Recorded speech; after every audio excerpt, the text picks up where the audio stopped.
پاک میں اللہ پاک نے لکھا ہے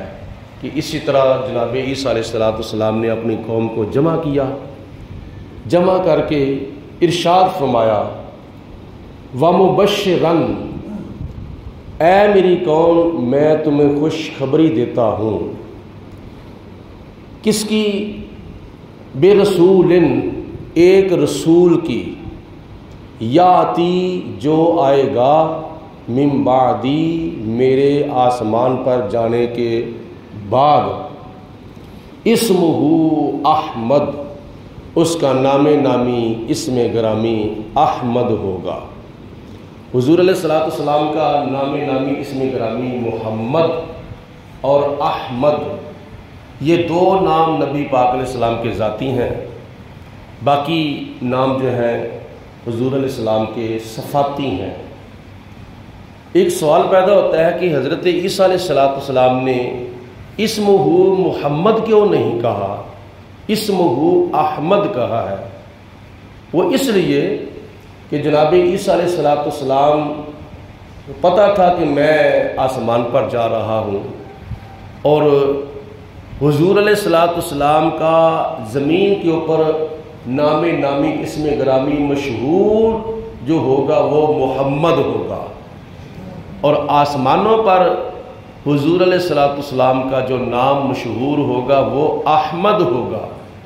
چونکہ حضرت عیسیٰ علیہ السلام آسمانوں پر تشریف لے گئے ہیں، اس لیے آپ نے ارشاد فرمایا اسمہ احمد، اس کا نام نامی اسم گرامی احمد ہوگا۔ حضرت آدم علیہ السلام سے لے کر حضرت عیسیٰ علیہ السلام تک تمام نبیوں نے حضور علیہ السلام کا میلاد پڑھا تھا، اور وہ کس سیغے کے ساتھ پڑھا تھا کہ وہ آ رہے ہیں، وہ آ رہے ہیں۔ تو جب حضور تشریف لا چکے تو پھر صحابہ کرام نے کہا کہ حضور تشریف لائے ہیں، اور بعد والے لوگ جو تھے وہ کہتے تھے کہ حضور علیہ السلام تشریف لا چکے ہیں۔ اب ایک اور بات یاد رکھیں، نبی پاک علیہ السلام کی تشریف آوری سے پہلے بھی حضور علیہ السلام کا میلاد پڑھا جاتا تھا، جیسا کہ 1,00,000 کئی ہزار نبیوں نے پڑھا تھا، اور اس کا رزلٹ یہ ہے کہ جناب آدم علیہ السلام سے لے کر حضرت عیسیٰ علیہ السلام تک تمام نبیوں نے اگر ایک مرتبہ بھی اپنی قوم کو جمع کر کے یہ فرمایا ہو کہ ہمارے بعد اللہ کا ایک نبی آئے گا جس کا والضحیٰ کا چہرہ ہوگا، جس کی واللیل کی زلفیں ہوں گی، جس کے حامیم کے کنڈل ہوں گے، جس کی یہ شان بھی ہوگی وہ شان بھی ہوگی، تو پھر بھی یہ رزلٹ نکلتا ہے کہ حضور کے تشریف لانے سے پہلے 1,00,000 کئی ہزار میلاد شریف کی محفلیں ہو چکی تھیں، اور وہ کنہوں نے کی تھیں؟ وہ اللہ کے نبیوں نے کی تھیں، اللہ کے رسولوں نے کی تھیں۔ تو ان میں سے ایک مثال میں آپ کے سامنے پیش کر رہا ہوں قرآن پاک کی آیت مبارکہ کی روشنی میں، کہ جناب عیسیٰ علیہ السلام نے فرمایا کہ اب وقت قریب آ گیا ہے کہ میں آسمان پر جانے والا ہوں، میرے آسمان پر جانے کے بعد اللہ کے ایک رسول تشریف لائیں گے، ان کا نام نامی اسم گرامی احمد ہوگا۔ اور ایک بات اور یاد رکھیں، بڑی نکتے کی بات ہے، وہ یہ کہ آدم علیہ السلام سے لے کر حضرت عیسیٰ علیہ السلام تک سارے نبی میرے نبی کے مبشر ہیں، اور حضور علیہ السلام سارے نبیوں کے مصدق ہیں۔ ایک ہوتا ہے مبشر، ایک ہوتا ہے مصدق۔ مبشر کا معنی ہے خوشخبری دینے والا، اور مصدق کا معنی ہوتا ہے تصدیق کرنے والا۔ اور مبشر یعنی خوشخبری دینے والا، اس کو دوسرے لفظوں میں تبشیر بھی کہتے ہیں، اور تبشیر بھی بغیر علم کے نہیں دی جا سکتی۔ جتنی دیر تک علم نہ ہو اتنی دیر تک تبشیر خوشخبری نہیں دی جا سکتی، اور تصدیق بھی بغیر علم کے نہیں کی جا سکتی۔ کسی کے بارے میں مکمل پتہ ہو تو پھر بندہ اس کی تصدیق کرتا ہے، ورنہ اس کی تصدیق نہیں کرتا۔ معلوم یہ ہوا کہ حضرت آدم علیہ السلام کو بھی علم غیب تھا کہ ایک وقت آئے گا کہ اللہ کے آخری رسول حضرت محمد مصطفیٰ صلی اللہ علیہ وسلم تشریف لائیں گے۔ حضرت شیس علیہ السلام کو بھی آنے والے وقت کا علم تھا، حضرت نوح علیہ السلام کو بھی آنے والے وقت کا علم تھا، حضرت داؤد علیہ السلام کو بھی آنے والے وقت کا علم تھا، حضرت ابراہیم علیہ السلام کو، اسماعیل علیہ السلام کو، سارے نبیوں کو، سارے رسولوں کو آنے والے وقت کا علم تھا۔ یہ کس نے دیا تھا؟ اللہ نے دیا تھا۔ تو ان کو آنے والے وقت کا علم تھا، تو تبھی انہوں نے نبی پاک علیہ السلام کے آنے کی بشارتیں دی تھی نا۔ اگر علم نہ ہوتا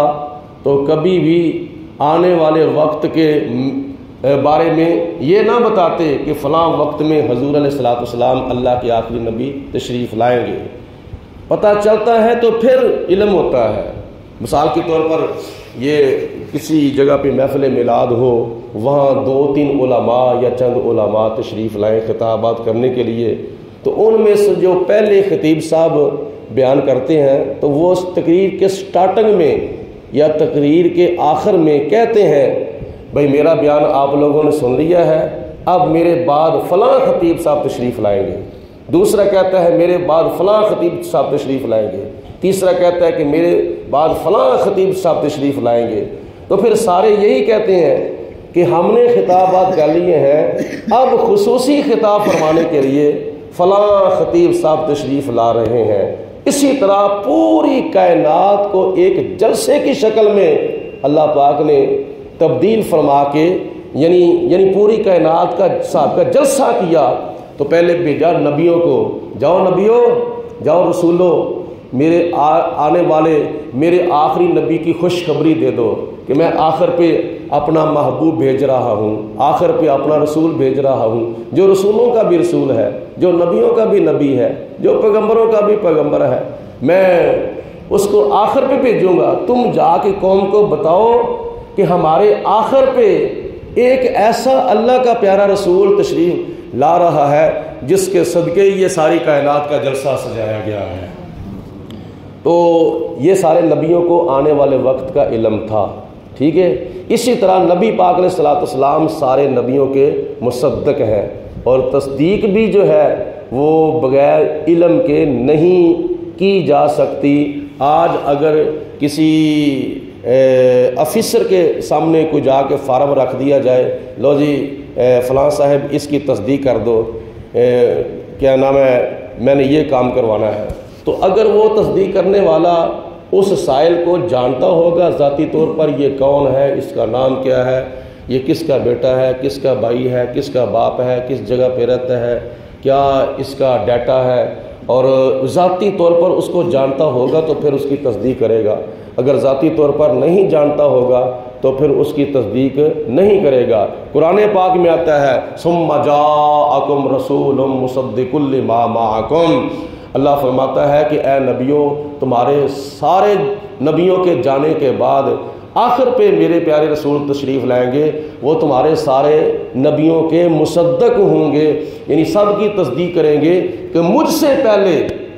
جتنے بھی نبی تشریف لائے ہیں، جتنے بھی پیارے رسول تشریف لائے ہیں، وہ سارے کے سارے سچے تھے، سارے کے سارے اللہ کی طرف سے آئے تھے، اور ان کی باتوں میں کسی قسم کا کوئی شک نہیں تھا۔ تورات بھی سچی تھی، جس پر نازل ہوئی وہ بھی سچے تھے، انجیل بھی سچی تھی، جس پر نازل ہوئی وہ بھی سچے تھے، موسیٰ علیہ السلام بھی سچے تھے، عیسیٰ علیہ السلام بھی سچے تھے، حضرت داؤد علیہ السلام بھی سچے تھے، حضرت نوح علیہ السلام بھی سچے تھے، ابراہیم علیہ السلام بھی سچے تھے، اسماعیل علیہ السلام بھی، سارے نبی سچے تھے۔ اس کا یہ مطلب ہے کہ اللہ پاک نے اپنے سارے نبیوں کو علم غیب عطا فرمایا ہے۔ اللہ پاک ہم سب کو نبی پاک علیہ السلام کی محبت عطا فرمائے، اور حضور علیہ السلام کی تعلیمات پر